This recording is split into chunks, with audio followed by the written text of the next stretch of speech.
Movie में 4 members की family होती है। उनमें पेरेंट्स, ब्रेंट और केंडल जो अपने बच्चों से बहुत प्यार करते हैं, लेकिन नफरत भी करते हैं क्योंकि उनके होने के बाद से उनका जीवन कैसे बदल गया है। उनका सबसे छोटा बेटा जो 7 साल का है और उसकी बेटी कार्ली जो 16 साल की है। मूवी की शुरुआत में कार्ली अपने बॉयफ्रेंड डेमन से फोन में बात कर रही होती है। उसके पेरेंट्स उस लड़के को बिल्कुल भी पसंद नहीं करते हैं, लेकिन कार्ली को इस चीज़ से बिल्कुल भी फर्क नहीं पड़ता है। वह और डेमन शाम को मिलने का प्लान बनाते हैं जब डेमन स्कूल से एग्जाम दिला के वापस आ जाएगा। स्कूल में डेमन का फाइनल एग्जाम चल रहा होता है। सुबह नाश्ता बनाते हुए उसकी हाउसकीपर सुनी ने कार एक्सीडेंट में अपने बच्चों को मरने के लिए छोड़ने वाली मां के बारे में न्यूज सुनती है। सुनी ने अपनी बेटी लिसा को भी काम पर ले आई है।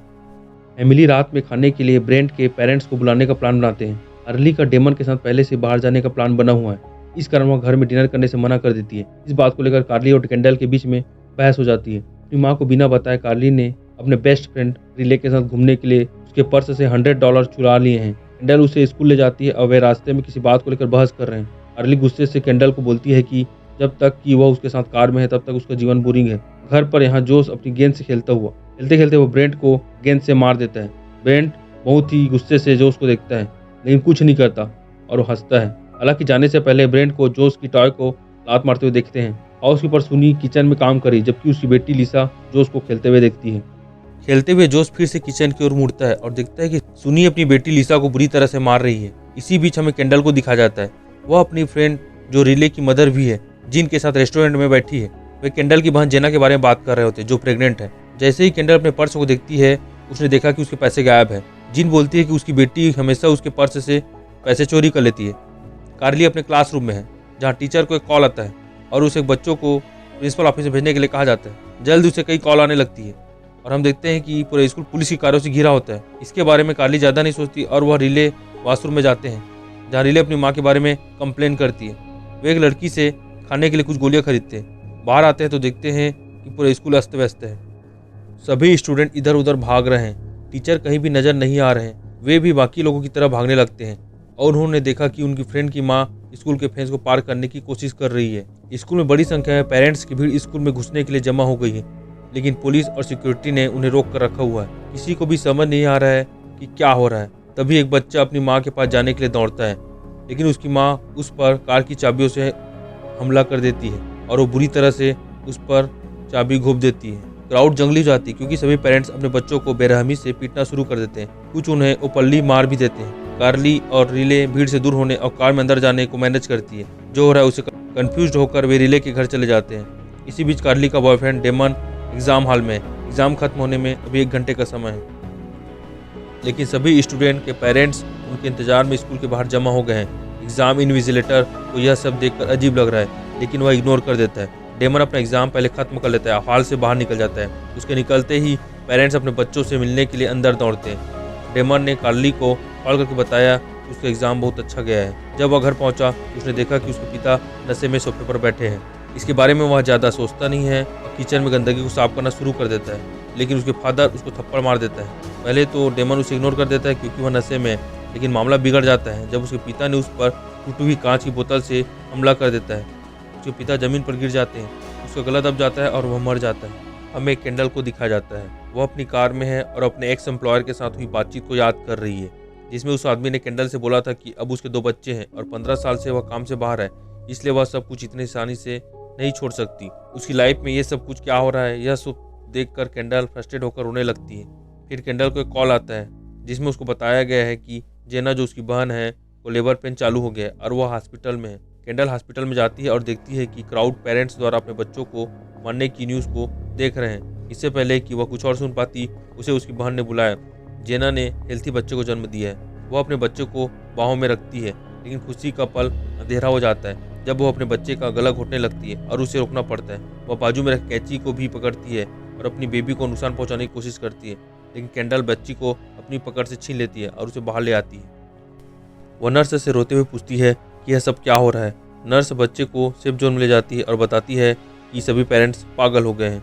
नवजात वार्ड के बाहर पिता अपने बच्चों पर हमला करने के लिए तैयार हैं। कार्ली और रिले अंत में रिले के घर पहुंचते हैं। कार्ली न्यूज़ देखती है जबकि रिले ऊपर की ओर जाती है। न्यूज़ में मिस्टीरियस वायरस के बारे में बताया जा रहा है जो पूरे अमेरिका में फैल गया है, जिससे पेरेंट्स अपने बच्चों को मारना चाहते हैं।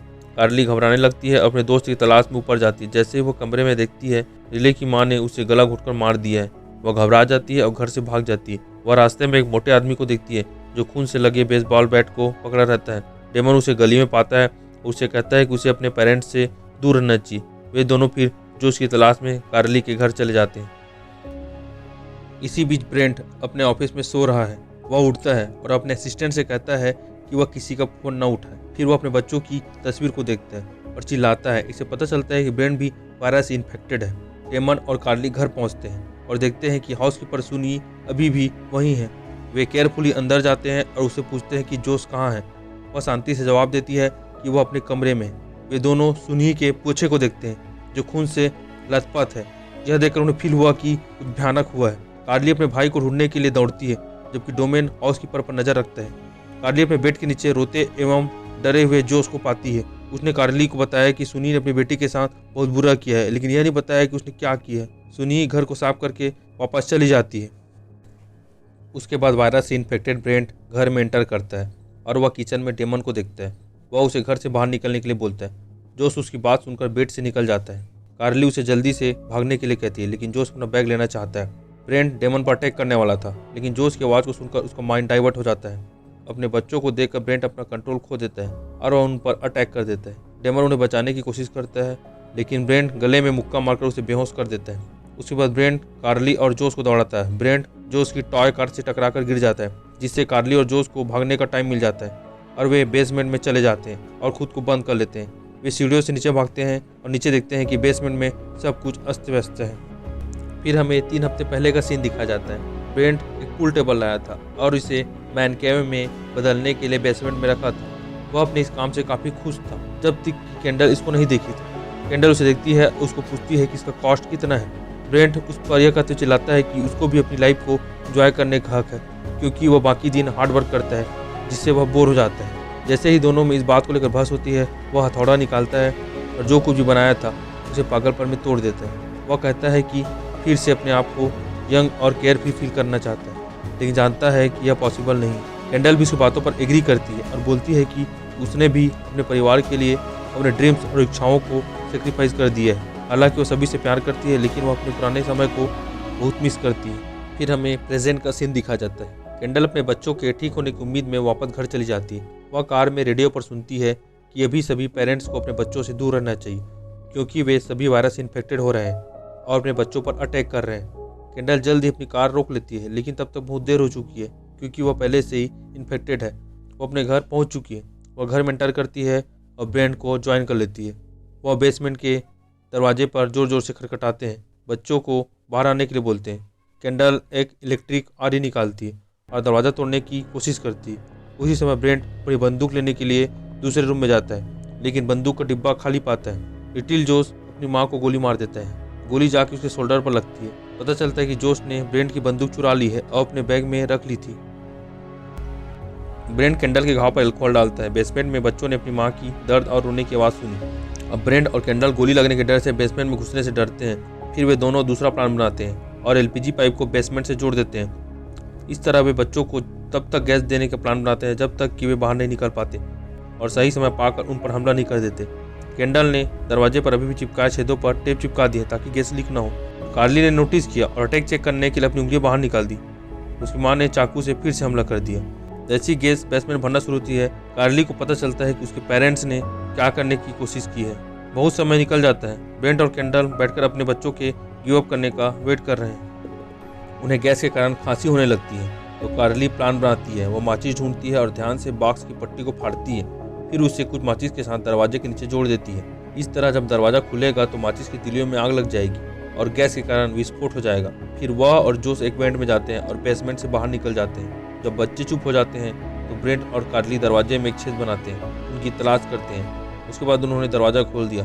गैस के कारण विस्फोट हो जाता है। ब्रेंट गंभीर रूप से घायल हो जाता है, जबकि कैंडल बच जाती है और बच्चों को हाल में पाती है। उनको मारने के लिए दौड़ती है। डेमन उनको बचाता है जो अभी तक जिंदा है। वह और कार्ली कैंडल को रोकते हैं और उसे कमरे में बंद कर देते हैं, लेकिन वह हैंगर से डेमन के गालों पर अटैक कर देती है और छूट जाती है। जैसे ही फाइट जारी रहती है, कैंडल ने डेमन को मैलेट से मारा और उसे रेलिंग से धक्का दे दिया। फिर हम देखते हैं कि ब्रेंट को होश आता है। वह और कैंडल अपने बच्चों को मारने के लिए उनके पास जाते हैं, लेकिन इससे पहले कि वे मार सके दरवाजे की घंटी बजती है। दरवाजे पर ब्रेंट के पेरेंट्स होते हैं। ब्रेंट उनके लिए दरवाज़ा खोलता है। ब्रेंट के पेरेंट्स उस पर हमला कर देते हैं, घर में पीछा होता है ब्रेंट का उसके पेरेंट्स द्वारा, जबकि ब्रेंट जोश का पीछा करता है। ब्रेंट और उसके पिता के बीच में कार में लड़ाई होती है।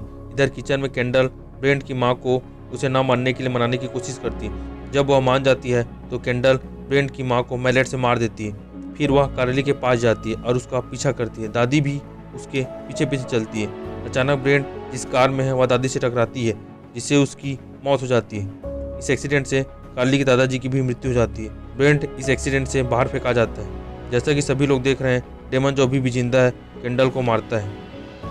फिर इस सीन में हमें दिखाया जाता है कि ब्रेंट और केंडल बेसमेंट में बंधे हुए हैं, जबकि बच्चे उन्हें देख रहे हैं। वे बच्चों के सामने नॉर्मल होने का दिखावा करते हैं ताकि बच्चे उन्हें छोड़ सके, लेकिन उनकी कोई भी चाल काम नहीं करती है। जोश अपने पेरेंट्स से कहता है कि वह भी उसे प्यार करता है। फिल्म एंड होती है और ब्रेंट कहता है कि वह भी उससे प्यार करता है, लेकिन वह कभी कभी उन्हें मारना चाहता है।